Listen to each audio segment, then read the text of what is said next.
ओम गण श्री महागणेशाय नमः। राधे राधे दोस्तों, कैसे हैं आप सब। दोस्तों, हिंदू पंचांग के अनुसार चतुर्मास की शुरुआत आषाढ़ मास की शुक्ल पक्ष की एकादशी तिथि से होती है। इस दिन से भगवान विष्णु योग निद्रा में चले जाते हैं, जिसका अर्थ है कि वे 4 माह के लिए सो जाते हैं। इसलिए इस दिन से चतुर्मास शुरू हो जाता है। चतुर्मास के दौरान कोई भी शुभ कार्य करने से अपशकुन और प्रतिकूल परिणाम मिलते हैं। यह व्यक्ति के जीवन में मुश्किलें भी लाता है। इसलिए चतुर्मास के दौरान शुभ और मांगलिक कार्यों पर रोक लगाई जाती है। इस बार 10 जुलाई दिन रविवार को देवशयनी एकादशी के दिन से चतुर्मास शुरू हो जाएंगे।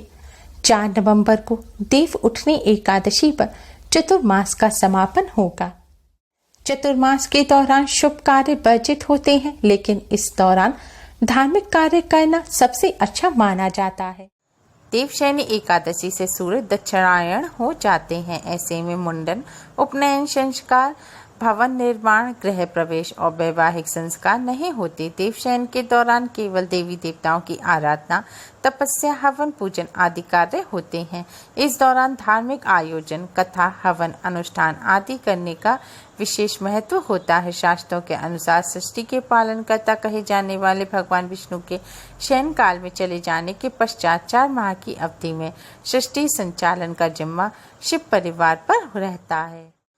चतुर्मास को साधना काल भी कहा जाता है। आज के समय में पुराने जमाने की तरह पूर्ण रूप से समर्पित होकर साधना करना संभव नहीं है। ऐसे में साधना को सरल बनाकर भी आप इसके पुण्य प्राप्त कर सकते हैं। चतुर्मास में मन और इच्छाओं पर नियंत्रण रखने से कई तरह के सुखों की प्राप्ति होती है। आइए अब हम आपको यह बताते हैं कि चतुर्मास में किस चीज का त्याग करके आप क्या प्राप्त कर सकते हैं।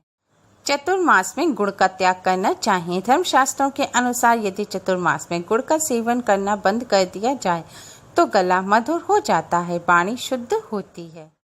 चतुर्मास में सरसों के तेल का त्याग करना चाहिए। सरसों का तेल यानी कि कड़वा तेल। यदि आप अपने शत्रुओं को निर्बल करना चाहते हैं तो चतुर्मास के दौरान कड़वा तेल यानी कि सरसों के तेल का उपयोग ना करें।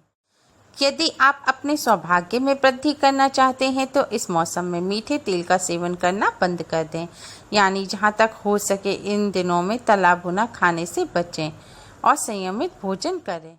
इन दिनों एक समय भोजन करने से कई पापों से मुक्ति मिलती है और स्वर्ग की प्राप्ति होती है। यदि आप मृत्यु के पश्चात स्वर्ग की प्राप्ति की चाह रखते हैं तो चतुर्मास में पुष्प आदि भोगों का त्याग कर दें, यानी कि सीताफल का फूल, गुलकंद, गुलाब की पत्तियां या किसी भी प्रकार के फूलों को खाने से बचें। इस समय बैंगन का सेवन भी नहीं करना चाहिए। चतुर्मास में पलंग पर सोना त्यागने और झूठ बोलने से बचने पर विशेष लाभ होता है। चतुर्मास में शहद और मांस, अंडा, प्याज, लहसुन का सेवन नहीं करना चाहिए और किसी दूसरे के दिए हुए दही और चावल का सेवन भी नहीं करना चाहिए। चतुर्मास के दौरान पलाश के पत्तों पर भोजन रखकर भोजन करना उत्तम माना जाता है। चतुर्मास के नियम के लिए शास्त्रों में बताया गया है कि इन दिनों में दूध का सेवन नहीं करना चाहिए। चतुर्मास के दौरान ही सावन का महीना आता है, जिसमें भगवान शिव का दूध से अभिषेक करना पारंपरिक रूप से चला आ रहा है। इसके पीछे भी यही वजह है कि चतुर्मास में दूध का सेवन करने से बचना चाहिए। अगर दूध ग्रहण भी कर लें तो अल्प मात्रा में। मान्यताओं के अनुसार चतुर्मास में दूध का सेवन नहीं करने से बल और वीर्य की वृद्धि होती है। स्वस्थ और उत्तम संतान की चाह रखने वालों और पौरुष में वृद्धि की इच्छा रखने वालों को आषाढ़ मास की शुक्ल पक्ष की एकादशी से लेकर कार्तिक मास के शुक्ल पक्ष की एकादशी तक दूध के सेवन से परहेज रखना चाहिए। चतुर्मास में इन नियमों का पालन करें। इस दौरान फर्श पर सोना और सूर्योदय से पहले उठना बहुत शुभ माना जाता है। उठने के बाद अच्छे से स्नान करना और अधिकतर समय मौन रहना चाहिए। वैसे साधुओं के नियम कड़े होते हैं। दिन में केवल एक बार ही भोजन करना चाहिए। चतुर्मास में दूध, शक्कर, दही, तेल, बैंगन, पत्तेदार सब्जियां, नमकीन व मसालेदार भोजन, मिठाई, सुपारी, मांस और मदिरा का सेवन नहीं किया जाता। आधुनिक व्यस्त दिनचर्या में इतने ज़्यादा नियम करना संभव नहीं है। अगर आप इतने ज़्यादा नियम नहीं कर सकते तो कुछ इन नियमों का पालन करके भी आप चतुर्मास में पुण्य प्राप्त कर सकते हैं। जैसे श्रावण में पत्तेदार सब्जियां या पालक और साग इत्यादि ना खाएं, भाद्रपद में दही ना खाएं, अश्विन में दूध ना पिएं, कार्तिक में प्याज लहसुन और उड़द की दाल आदि दालों का त्याग करें। इन नियमों का पालन करके भी चतुर्मास में पुण्य फल की प्राप्ति की जा सकती है। इन नियमों के साथ साथ चतुर्मास में किसी की निंदा ना करें, चुगली ना करें, किसी के साथ धोखा ना करें और शरीर पर तेल भी ना लगाएं और कांसे के बर्तन में भोजन ना करें। कहा जाता है चतुर्मास में जो अपने इंद्रियों का दमन करता है वह अश्वमेध यज्ञ के फल को प्राप्त करता है।